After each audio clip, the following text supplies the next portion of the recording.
The Heavenly Demon. Can't Live a Normal Life. By Sanchin. Chapter 170. Purge. Part 1. As expected, Roman Dmitri had no intention of swearing his allegiance from the start. The doubt started when he spoke about declaring his choice after the ranking matches. Stupid brat. Marquis Benedict smiled. Roman Dmitri, the new number 1 ranker, was strong. But even though he was qualified to lead Cairo's new future, he made a fatal mistake by being intoxicated with his victory. The land he was in now was Cairo's. And if he had hidden in the Dmitri estate, then they might not have had the chance to attack him, but he opened up Pandora's box. Clack! Clack! The nobles' troops surrounded the area and the sound of iron moving could be heard. Breaking the silence, Marquis Benedict said, "From now on, I speak in the name of the head of the central government, Marquis Benedict. In the past few years, the Dmitri family has shown a pattern of indiscriminately attacking the troops in the surrounding areas, including the Barco and the Douglas family. Cairo is in a warring state and a civil war is forbidden in a situation where foreign troops might invade at any time, yet for the sake of their own power, the Dmitri family committed such an unforgivable act. Therefore, in order to ensure a post-war investigation into this matter, I will arrest Roman Dmitri." His voice boomed. Barco and Douglas were trampled on by Roman. There were no problems with the process. Barco had a fight with Lawrence, and Roman, who was somehow involved because of his betrothal, had a reason to help them, and Douglas was no different. As Douglas brought the families from the north, the strife escalated, and the Dmitri family, a powerful family in the northeast, couldn't stand still. As the saying goes, if you wear it on your nose, it is a nose ring, and if you wear it on your ears, it is an earring. It was just a play on words. In reality, there was no problem, but Marquis Benedict used trivial excuses to arrest Roman. The central government is an organization that obeys the orders of His Majesty, the King.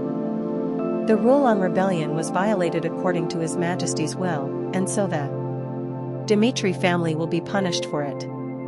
So go ahead and take him. If you cooperate with the investigation, you can prove that the Dmitri family is not guilty."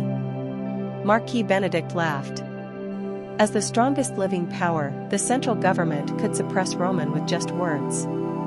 No matter how strong Roman Dmitri was, this wasn't something he could get away with, and responding meekly was all he could do. The Marquis would make sure to cut Roman down so he couldn't go on a rampage later. But if he didn't respond nicely to this arrest, it would no longer be a fight between him and the Dmitri family but a fight against the power structure of Cairo and Dmitri. This was a clever attempt. Marquis Benedict used his power to show a reality that Roman Dmitri couldn't handle. "You should have just listened to me. If you had held my hand, you would have been able to live your life with a powerful person in Cairo and hold power, but from the moment you chose the middle ground, you were not allowed to live. Roman Dmitri, you surely are in existence with too many needs. Before you even return to Dmitri and establish a force of your own, the power you hold will be destroyed so you can never oppose me." It was a straightforward decision. They went after Roman Dmitri when he was weak after defeating Count Nicholas.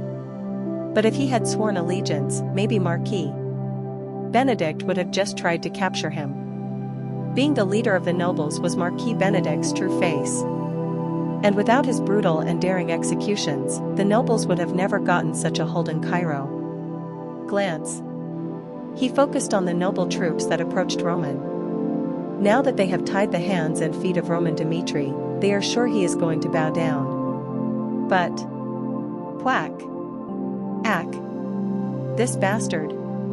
Blood splattered. A knight staggered and collapsed. Roman Dmitri proudly cut down Marquis Benedict's knight. Marquis Benedict's expression stiffened. No, he didn't even think he would choose to protest. Rebellion was a road of ruin for Dmitri. And above all, the nobles mobilized their best troops, so Roman Dmitri chose the worst option. "Are you going to rebel?" "No, I'll make myself clear. Marquis Benedict, it's not a rebellion against the king, but one against you." Roman smiled. Shaking the blood off his sword, he looked around. Kairos is the land of the king. Unless the nation is in danger of ruin, the soldiers from the nobles' families cannot send troops that exceed a certain number to Kairos for any cause. But to me, it seems like you have exceeded the number. Marquis Benedict, could it be that you are the one intending to rebel? You cheeky bastard. Marquis Benedict's face turned red. How dare he?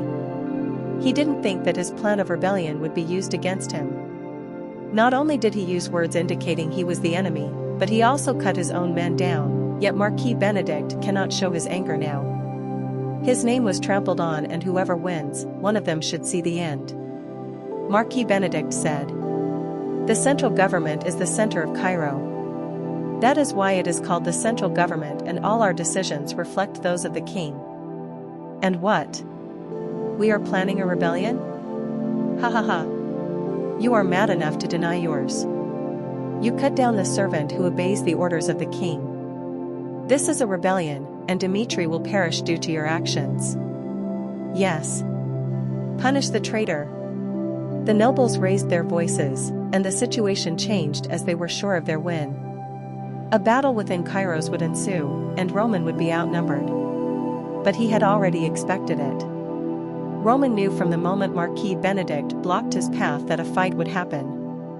Marquis Benedict. It is up to His Majesty to decide who is right. Therefore, from now on, I intend to dispose of the trash in Cairo that plotted the rebellion. After everything is sorted out, I will be judged by the king of Cairo directly and not by the ones who mocked the will of the royal family. He moved the same way as his opponent. Staring at Marquis Benedict, who looked shocked, Roman said, Chris. Kevin, open up the path. At those words, the two swordsmen, who were waiting for his order, rushed forward. At a glance, there were more than a few hundred troops. And even though they had filled up the streets, Chris and Kevin rushed ahead at the same time as if they were waiting. Attack. Stop them. Quack. Quack. It all started with Kevin. Kevin threw himself onto the opponents and decapitated the knight who was taking the lead. The knight kneeled down with blood spurting, and Kevin moved to slaughter the others. Rumble. Rumble. The knights began to raise their auras and collectively attacked Kevin, but he was now an animal moving on instinct. And whack, whack. The enemies continued to die. The screams continued, and Kevin brutally slaughtered the men moving towards him as if he were just doing regular training. It was overwhelming to look at. If Kevin handled the enemies like a demon soaked in blood, then Chris, who moved later, was like a solid wall. Crush. Quack. The enemy was split in two with his sword. Chris was not in a hurry. There were plenty of enemies to deal with. The nobles' forces were still under the illusion that they had the advantage, and now their bodies were piling up against Chris. Even normal soldiers without aura died, and the enemies who faced Chris collapsed with blood splashing. He didn't make any special moves, but just after exchanging a couple of clashes, all his opponents would look stained with shock. Whack! A knight of the noble family fell down. Although he had some reputation as an aura swordsman, he couldn't withstand 3 hits against Chris. And cover Chris and Kevin. Attack. His other men also started to attack. When Roman went to the capital, he didn't bring many troops. He just brought 20, including Chris and Kevin, but as the two moved first, the others rushed in to attack the opponents. As Pookie and Vulcan attacked the enemies by tearing off their limbs, Henderson and McBurney were calmly taking them down. They had no strategy for dealing with their opponents. They just ran ahead and made a path by making sure no one under Roman was hurt.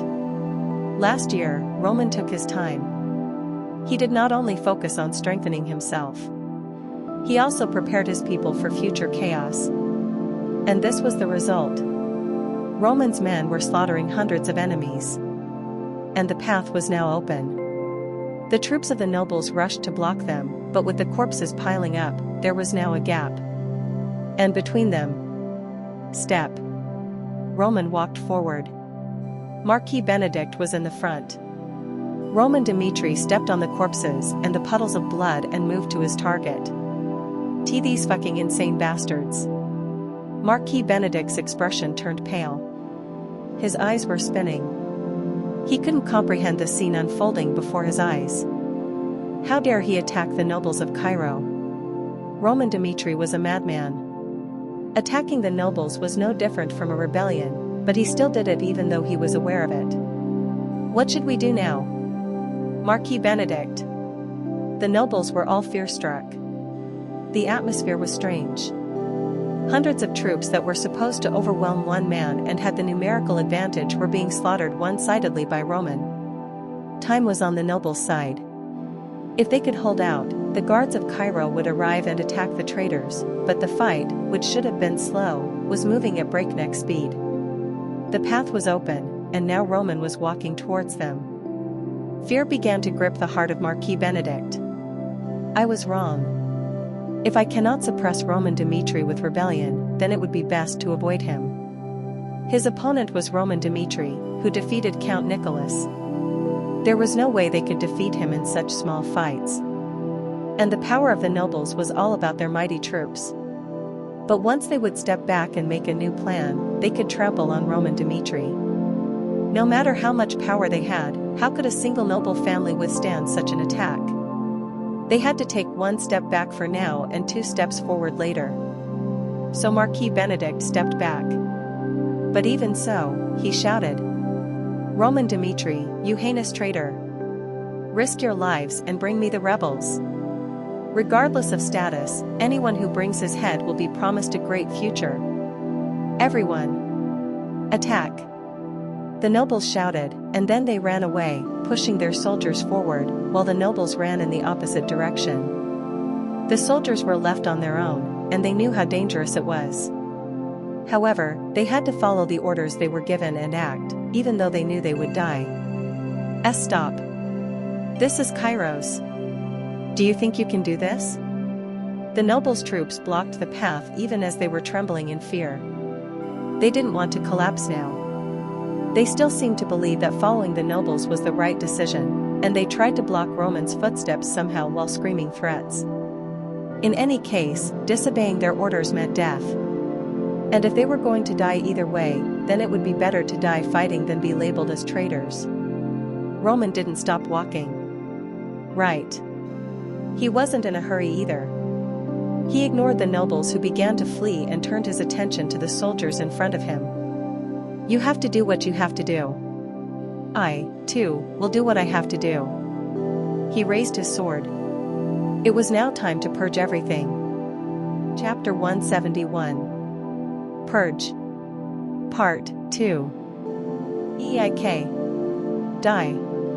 Their fear has now reached the breaking point. The soldiers who were shouting and threatening Roman eventually chose to attack him first because the threats weren't working. The Aura swordsmen rushed ahead.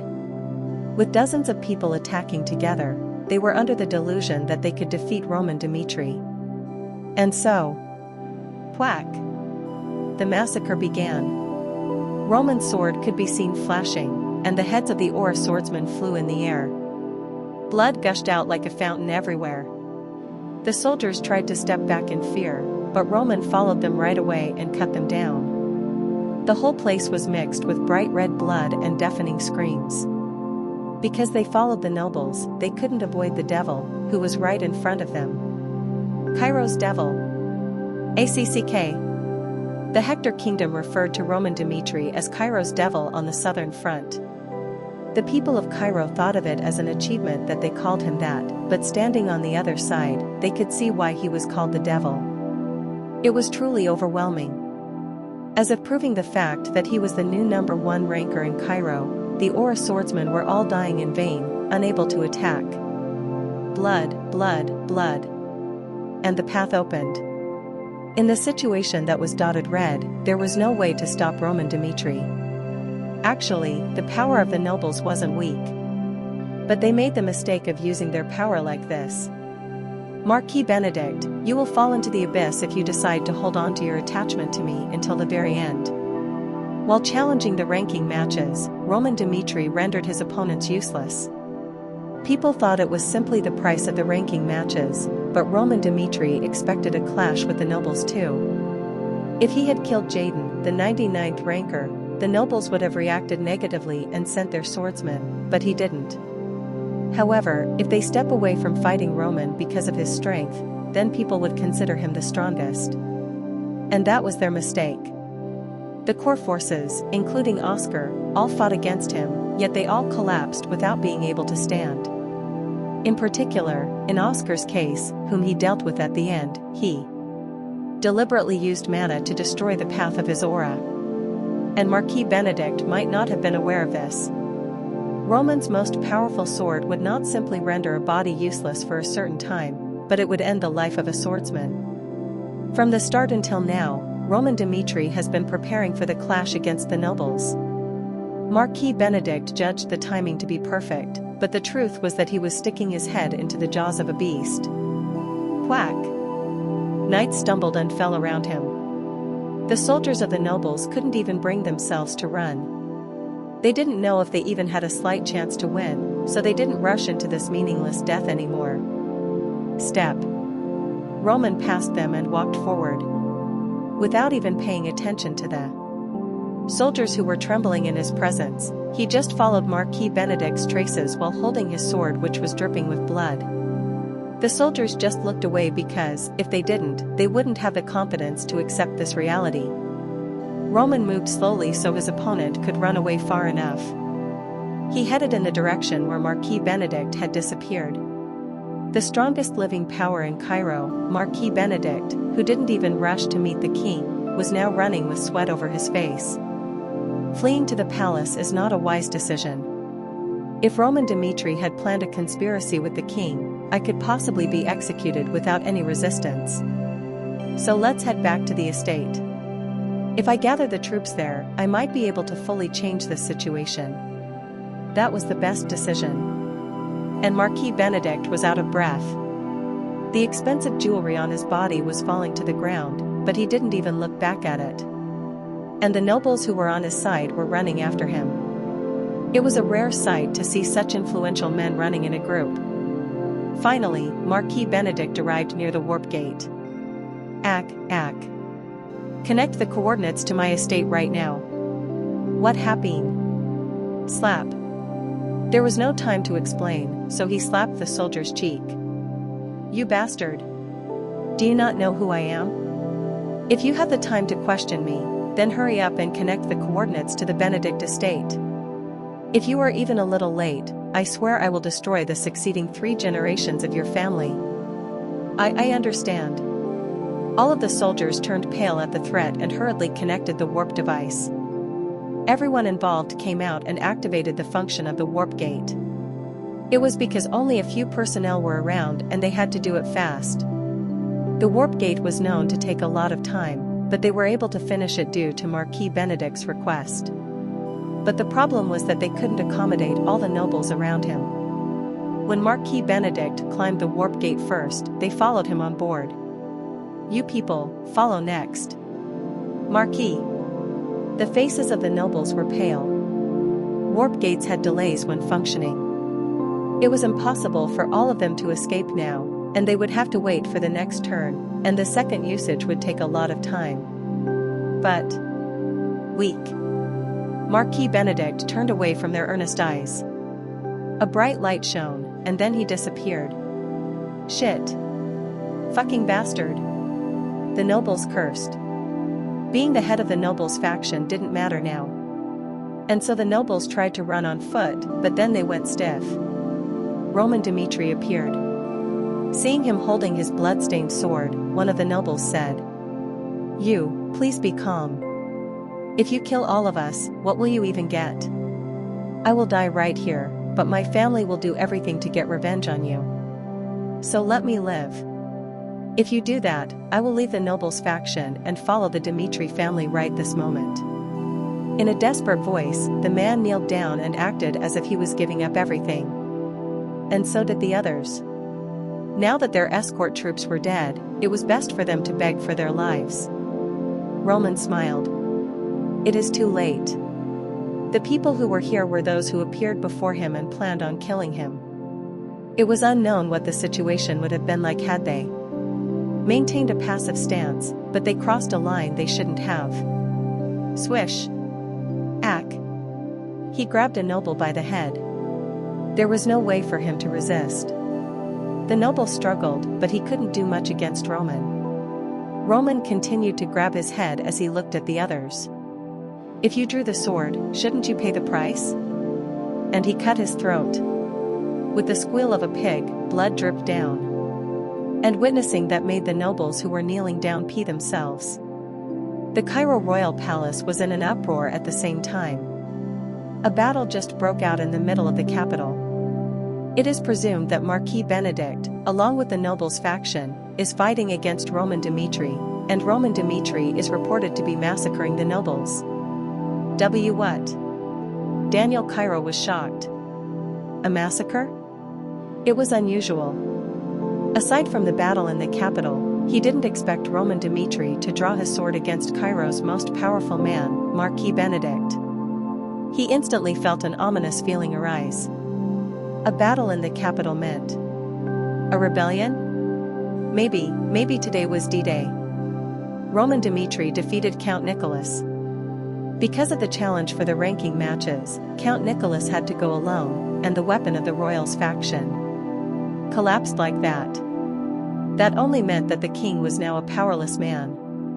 If Roman Dmitri barges into the palace with ill intent, the rebellion will succeed. The lieutenant of the royal knights shouted with his neck turning red. Call the royal knights and the guards right now. We never know when the traitors will step into the palace. From now on, the safety of His Majesty will be our top priority. I understand. The soldiers moved in order, with the palace in chaos. At the sudden rebellion, Daniel Cairo tried to breathe. Could this be an unavoidable end? He knew that a rebellion would happen at some point. The king's faction only held power with Count Nicholas by their side, and they didn't have enough power to suppress the others. They were relying on one person until now. Like a candle in a stormy night, if any faction revolted, he would be immediately deprived of the throne. It was a foreseeable future. Daniel Cairo's heart was racing like crazy, but he tried to accept this situation calmly. And right then, Your Majesty, Roman Dmitri has arrived at the palace. The leader of the rebellion finally arrived. The air was tense. The people in the royal family had expectations. They thought the Roman Dmitri would soon start a massacre as soon as he arrived, but he meekly followed the rules in the palace. Disarm. Tack. He took off his armor and put down his weapons. The royal knights, who were hostile, guided him on the orders of the king. They didn't let their guard down in the slightest. They were all aiming their swords, ready to attack Roman Dmitri. Roman stopped and looked at Daniel Cairo. I greet His Majesty, the king. Let's skip the troublesome process. I heard that there was an incident in the capital. Explain the entire thing. He immediately went to the main point. Be it a rebellion or not, Cairo was an important place for the royal family. In the situation where people's eyes were focused on him, Roman said with a blood-stained face. The situation started with Marquis Benedict's demands. Right after the match ended, he came with his troops and urged me to follow the nobles' faction. At that time, there were hundreds of troops blocking me, and it was clearly against the laws of Cairo, and I was considered a traitor for refusing his offer. It was unfair. Cairo follows His Majesty and not Marquis Benedict, so I couldn't obey him. His voice was strong. And as he expressed such strong emotions, he looked right at the king. And then blood was spilled. Even though I knew it was a problem, I couldn't just kneel. The atmosphere turned cold. Whatever the reason, Roman broke the rule in Cairo. They understood his justification, but the people of the royal faction couldn't make a decision on how to respond. And his words weren't over. Roman revealed his reason for coming to the palace. From now on, I would like to make a proposal to His Majesty. If you can promise me what I want, as the sword of Cairo, the Dmitri family will suffocate the lives of the nobles and set Cairo's chaotic power system in order. At those words, the people were shocked. The clash between Dmitri and the nobles was bringing an unexpected scenario for the royal faction. Chapter 172. Purge. Part 3. Roman's proposal was unusual. Despite claiming to be the sword of Cairo, Roman Dmitri was offering a deal rather than loyalty to the royal family. And so, Daniel Cairo wasn't sure how to respond. He had always hoped that the nobles would collapse for the power struggle to stop, but he was afraid of what kind of price he would be asked for. It was an expected reaction. Breaking through the silence, Roman said. When the Hector kingdom crossed the border, he was on the southern front. The complacent defense system couldn't stop the intentions of the Hector kingdom, and the warp gate fell into the hands of the enemy without any resistance. At that time, do you know what I was thinking? While hiding in the mountains with the troops, I resented the Cairo family for not responding quickly. Although the defense was weak, if we had faced danger and learned to react quickly, the entire southern front wouldn't have been taken. He rebuked their actions. Whether or not people showed a hint of response, he pointed out the fault of the royal family. I learned about the problems in the power system through what had happened. But has anything changed? No. Whenever Kronos makes a threatening move on the Western Front, the royal family just holds a meeting and watches the situation until the central government gives their approval. That is really horrible. Even though you know the issue, you just ultimately choose to stand by. The four factions were the problem in Cairo. Their relationship was like a magic bomb that couldn't be touched, so the experience on the southern front didn't fix it. Currently, the situation on the Salamander continent is not serious. In a situation where war is on the verge of breaking out, if the Kronos Empire crosses the border, Cairo will not survive. Knowing that fact, how long will you just stand by? Someone has to wield the power. We need to unite the nation so that we have a systematic structure to deal with the events of the future.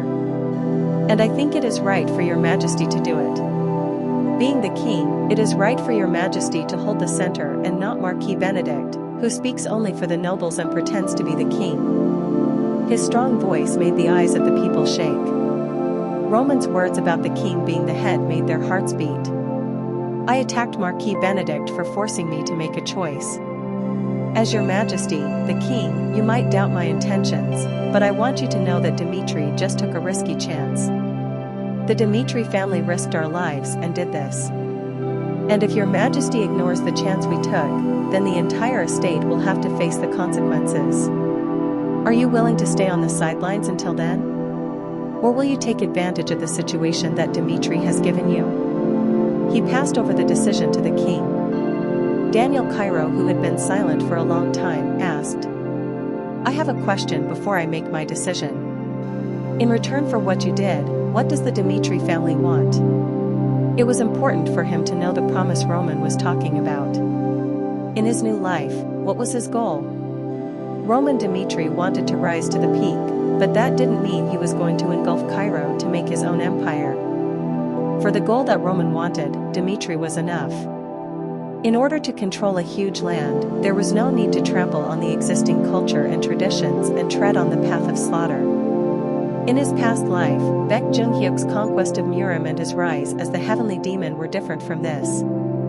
If the beings who once commanded Murim wanted to take over Murim, then what Baek Jung-hyuk did was a mental submission. The forces of justice, the forces of evil, and the others, continued their way of life like before, but when asked who was the one above Murim, then they would speak of Baek Jung-hyuk. He destroyed all the forces that tried to stop his conquest.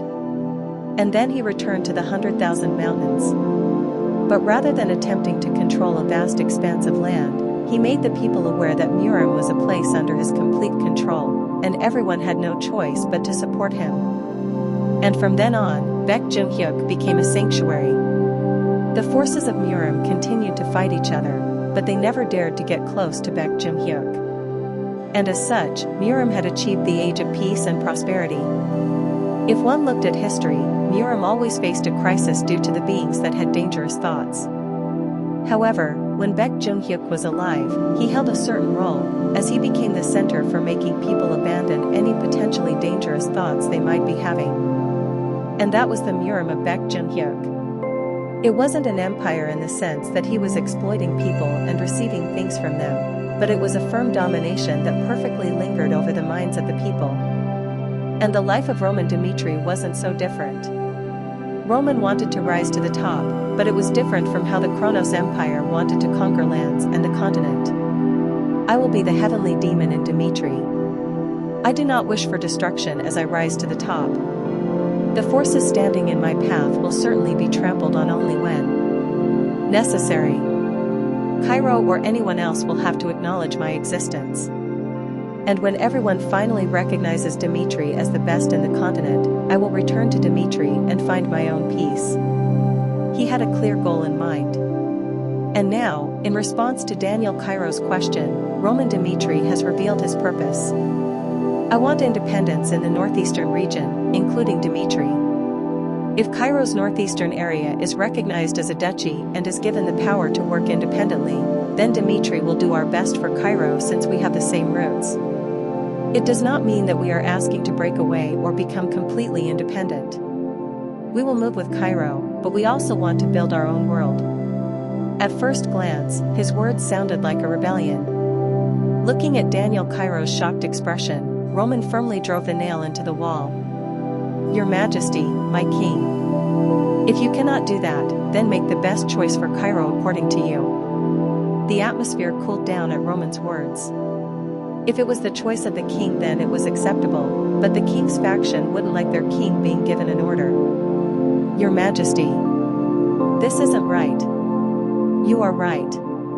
Has there ever been a case in the world where the title of duchy was granted at the request of someone? Dmitri intends to take care of his own interests in the name of nobility. You cannot allow it. The royalists protested. Roman smiled. Yes, that is right. There is no such thing. But are there other options? While those present remained silent despite the atrocities of the nobles, I've drawn my sword against them. I've shed blood, and from now on, I need to fully bear the consequences of going against them. I only want the right price for my sacrifice. The title of duchy needs to be given by Cairo and Dmitri will forever be the same community. All I want is the strength to stand against what lies ahead. If they act complacently as they did at the southern front at that time, then at least we as a duchy can provide you with a solid defense. He drew the line that it wasn't a rebellion. Although his intentions could be seen that way, Roman Dmitri didn't intend to make it completely clear to them. That was the deal. If the Northeast would fall apart, he knew he couldn't just give positive hope to Cairo. Finally, the choice was up to the king. As he fixed his gaze on him, Daniel Cairo was lost in thought. What do you mean by this? Roman Dmitri. Even though he was surrounded by soldiers with weapons, he didn't look scared. Rather, he was looking confident. But it wasn't arrogance. Even if he gave the order to attack Roman, the royal knights couldn't subdue him. From the moment he defeated Count Nicholas, Roman was an uncontrollable monster in Cairo.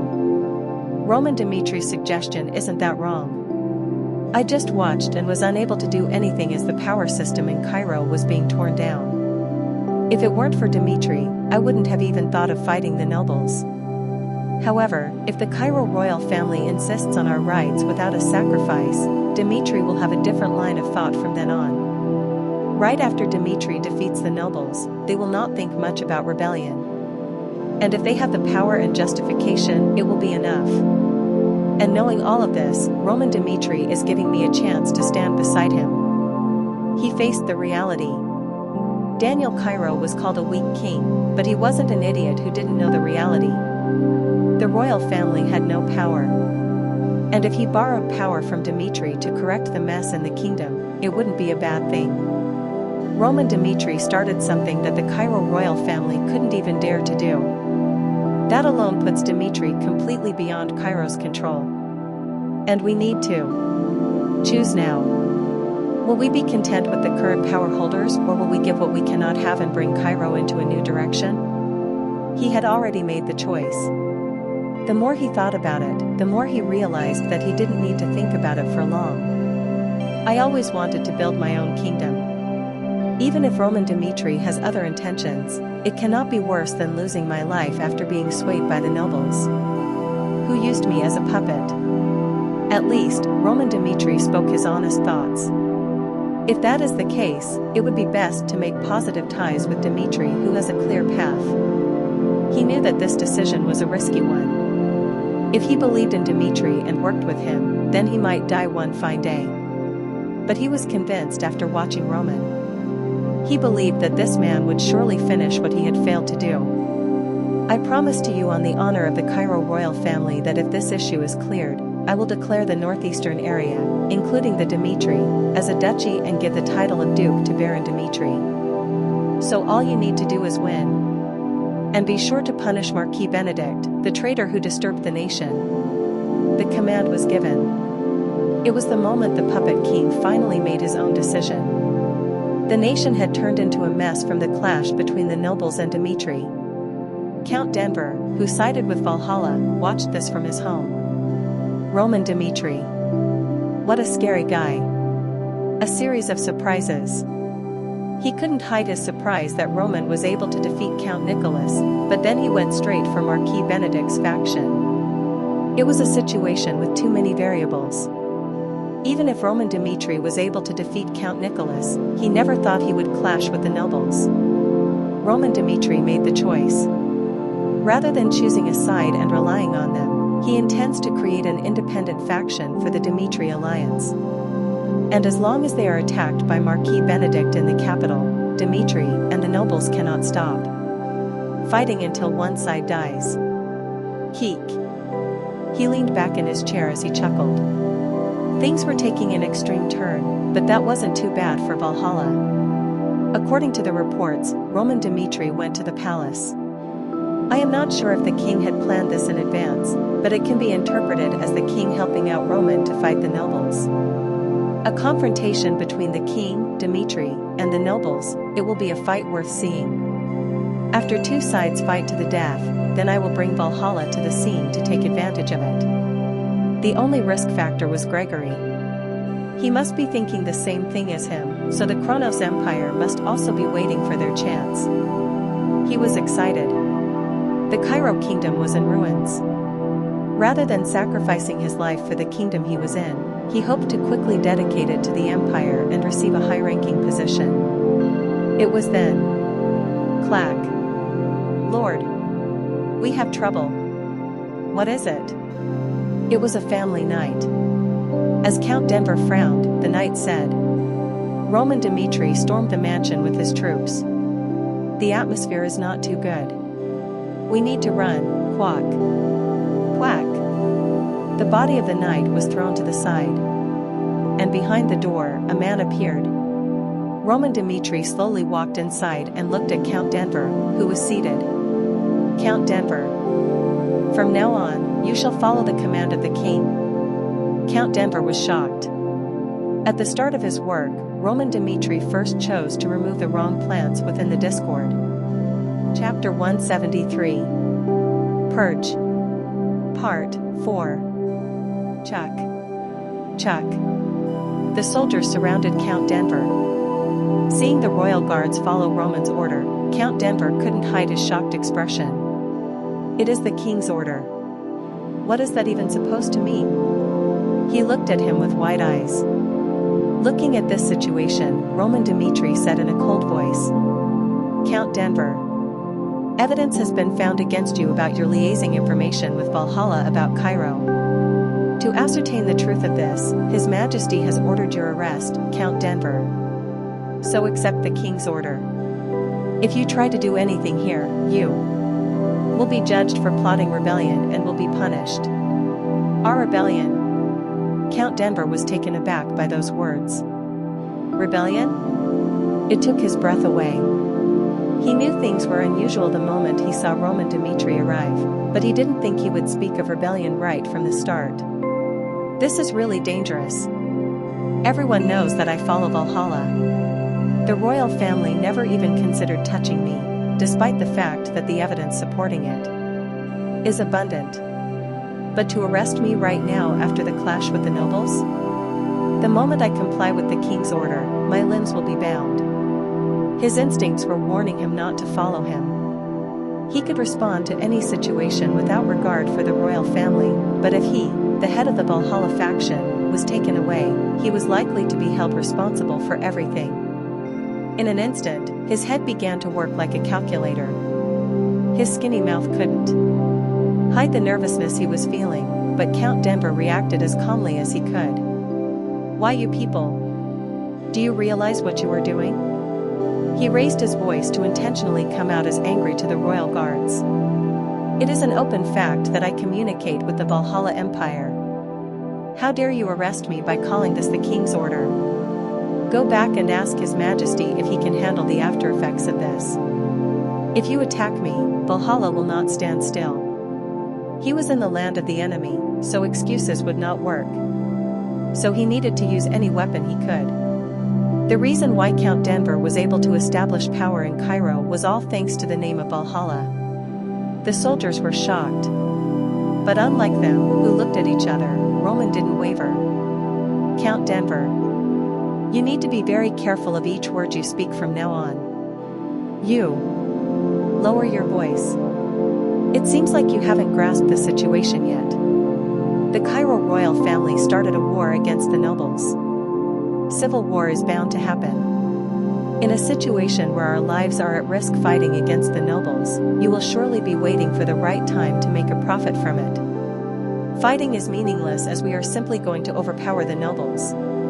The traitors who are following Valhalla and Kronos, all of you will also have to be uprooted." Insane bastard. The threats didn't work. Count Denver reacted as expected. It was too obvious. But he didn't know that Valhalla would be mentioned the moment he was cornered. The fate of Cairo is at stake in this fight. Valhalla? What will they do for us? Unlike Kronos, Valhalla has separate borders, and even if they storm into Cairo with their troops, we cannot stop what we have initiated. It is a chance that will never come again. And if we lose the battle, we'll lose everything, so we will have to pay the price. Instead of allowing more rifts to form, it would be wise to resolve everything at once for Cairo's future. Glance. The signal was given, and the royal guards approached Count Denver. "Count Denver.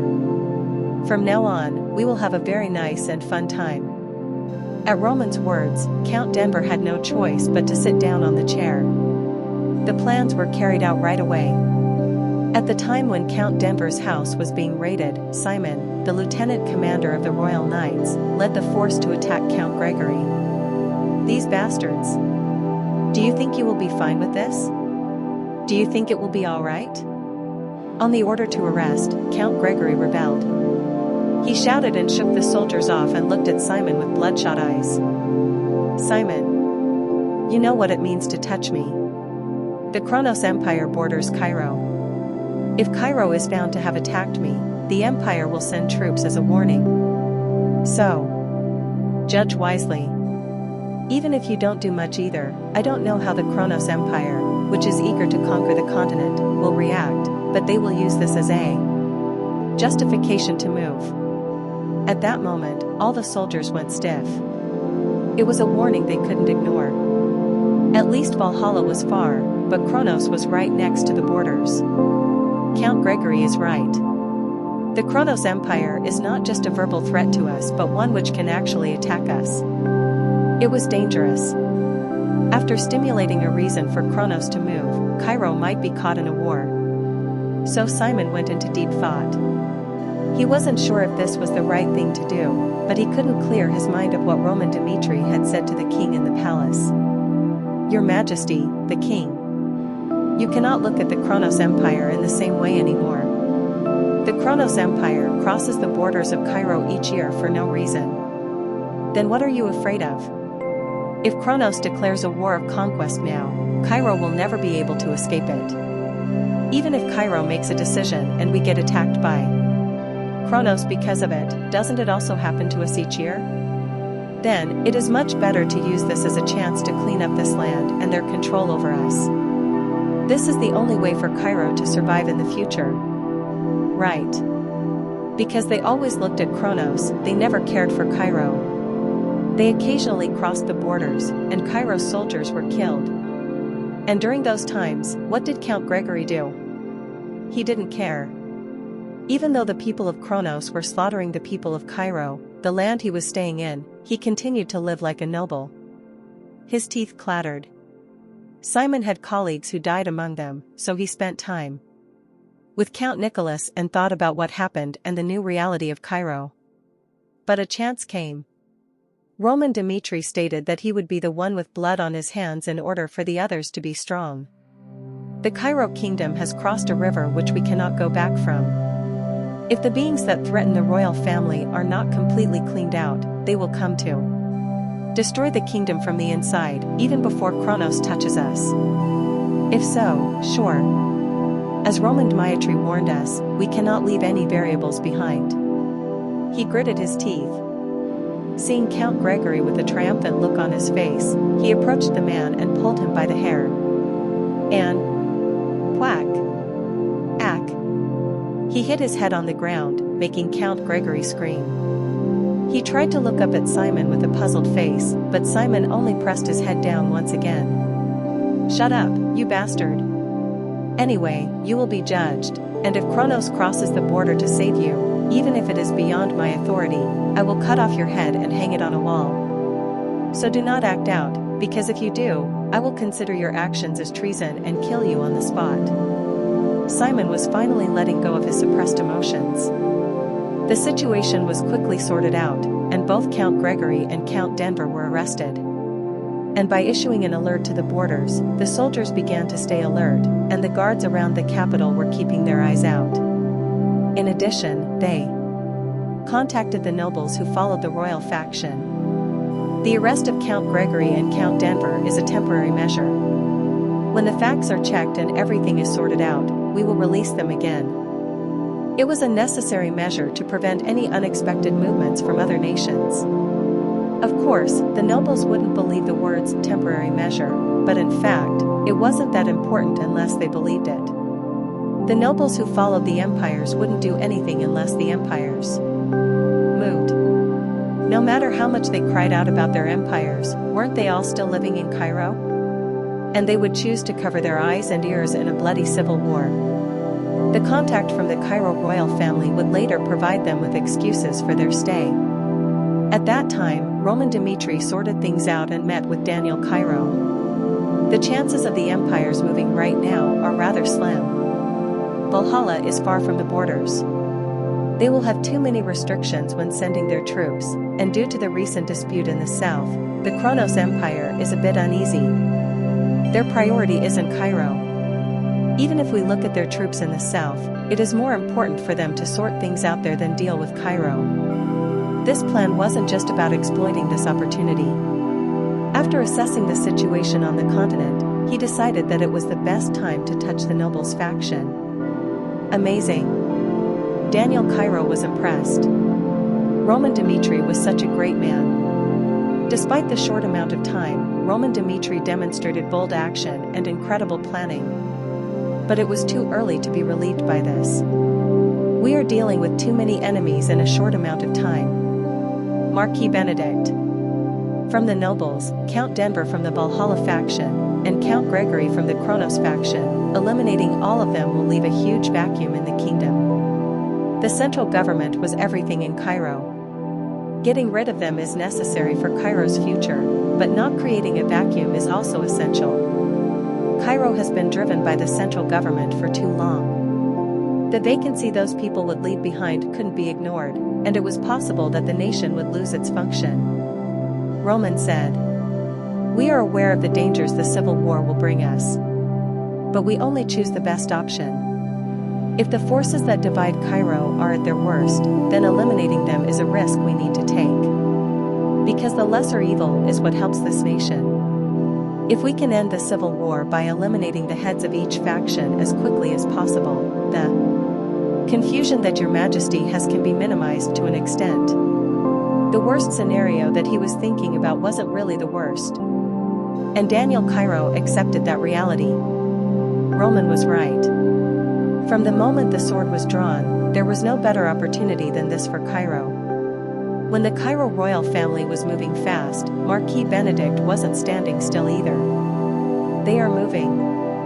Immediately after attacking him, Roman Dmitri visited the royal palace, and he heard the report that he had joined hands with the king. He was sure that he had done something he could never correct. Roman Dmitri showed his hostility by rejecting his proposal, and the king's choice was to show support for Roman Dmitri's move. Then, what was left was the war against the factions. He knew that he would take the throne one day, but he didn't think that the throne would be held this tightly. Cheeky bastard. Roman Dmitri, he would never forgive that man. When he recalled the time he was about to attack him and his arrogance, Marquis Benedict gritted his teeth.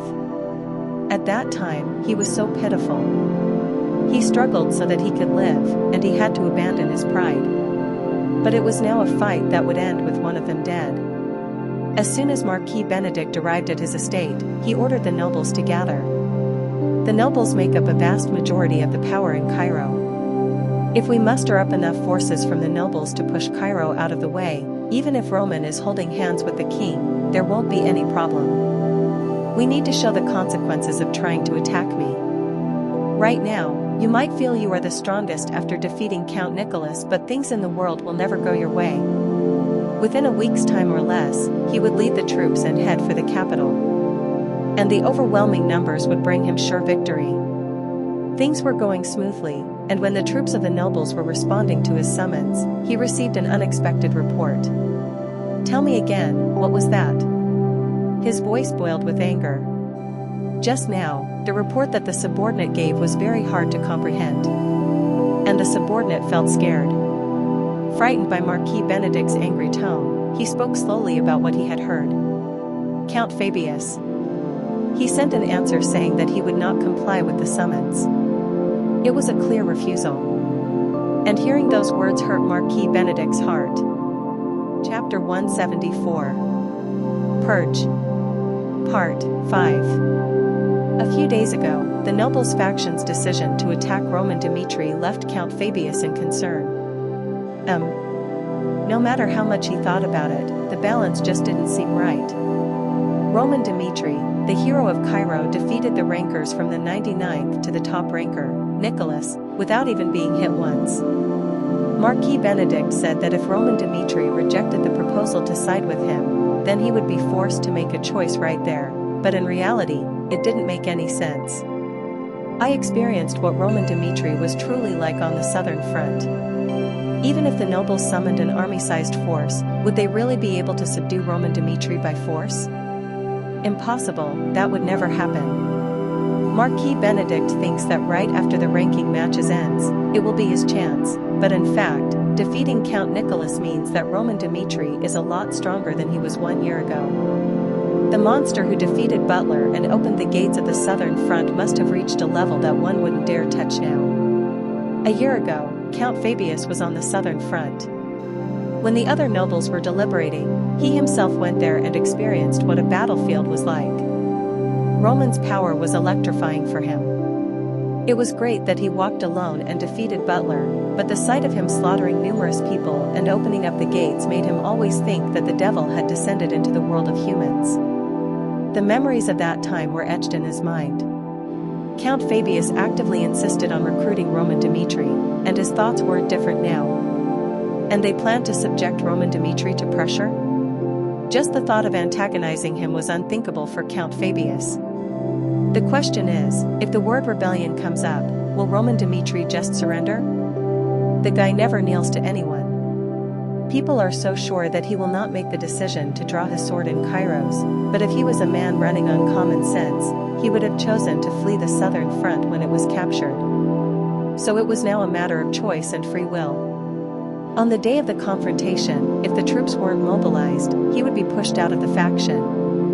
And if Roman Dmitri surrendered or was defeated, then Count Fabius would have to face the consequences. And it wasn't just about the collapse of his fame and name. Marquis Benedict was the type of man who drew the line, so he would surely go after Count Fabius for what he did. So he had to think about what was right. It wouldn't end with just one fight, but there's a chance it would turn into a war between Dmitri and the nobles' faction.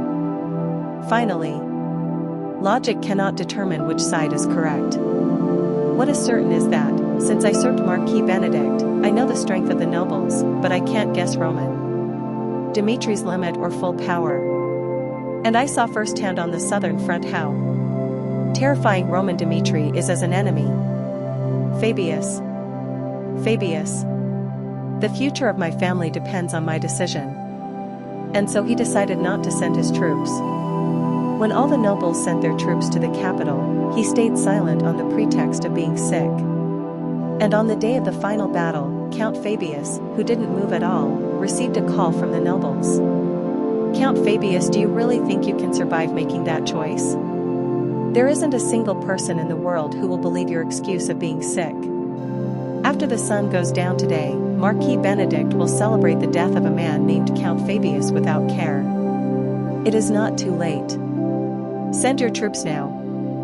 You idiot. You normally behave well, but at such an important time, you make such a stupid decision. Anxiety began to sink in, and he covered his eyes and ears.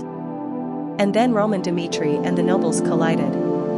Count Fabius entrusted his fate to the heavens in his comfortable mansion. Marquis Benedict immediately contacted Count Fabius.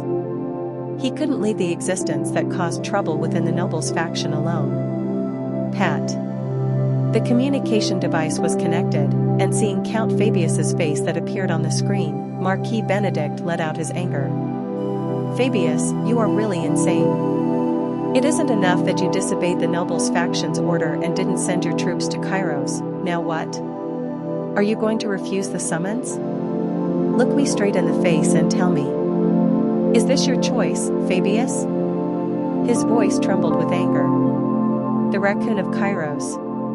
Even though he knew that the man was a turncoat, he liked how quick-witted he was, so he kept the man at his side, but now, he was betrayed. And the fact that the raccoon made this decision and not some other noble was what offended Marquis Benedict. That quick-witted man turned away from him. Doesn't that mean the nobles would be defeated? And Count Fabius said, Marquis Benedict, let us be honest with each other about what happened. Didn't your troops get slaughtered by Roman Dimitri in the battle at Kairos? That is the basis of my decision. Roman Dimitri killed all the powerful nobles during the ranking matches, and knowing that you would make such a decision, he drew his sword without hesitation. So how will you fight such a monster? You dare do this, you bastard.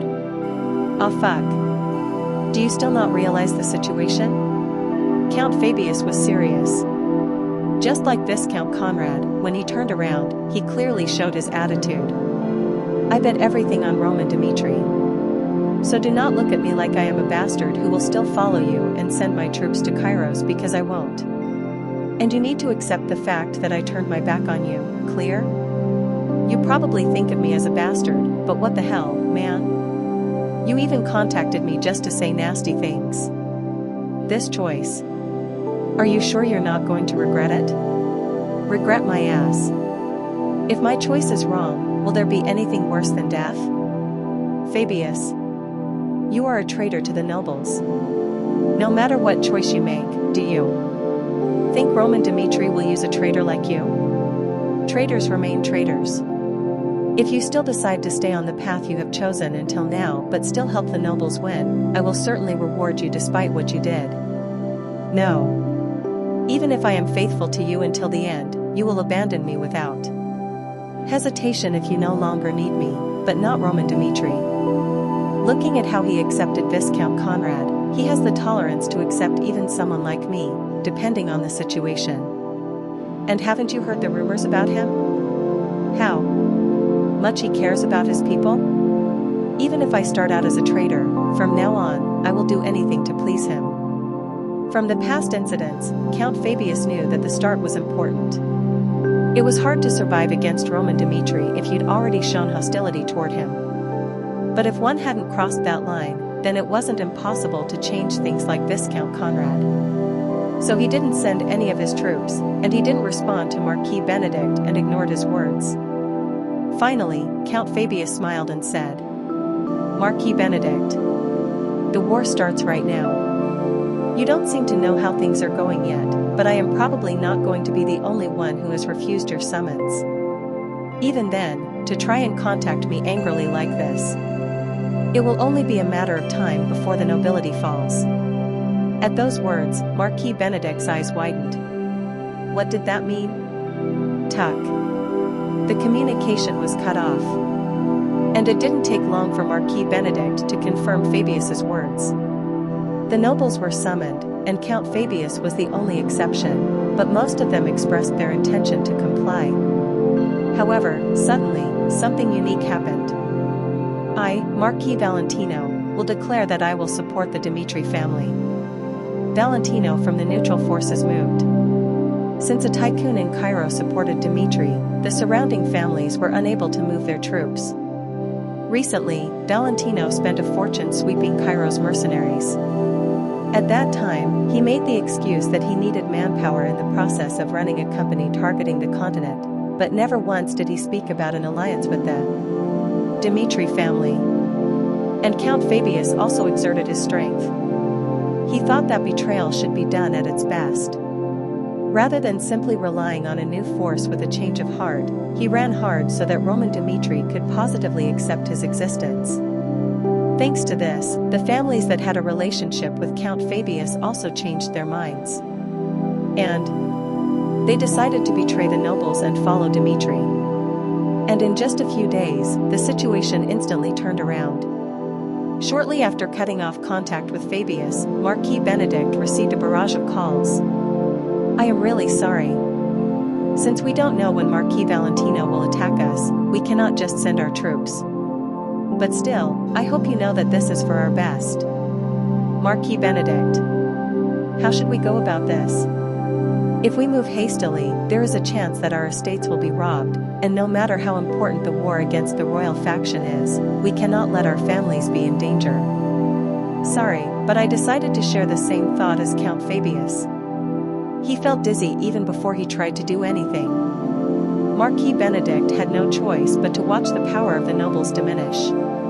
In the royal palace conference room, the last meeting before their departure was held. Roman Dmitri took the lead and spoke. A few days ago, Count Fabius, a noble's faction member, announced his intention to follow us. He and several families have changed their minds, and even Marquis Valentino is supporting us, making it impossible for the nobles faction to come into full force against us. Now is the chance to wipe out the traitors once and for all.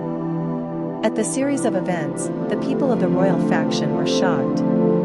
Count Fabius and Marquis Valentino, it wasn't their abilities that shocked them, but the plan that was exclusively made by Roman Dmitri.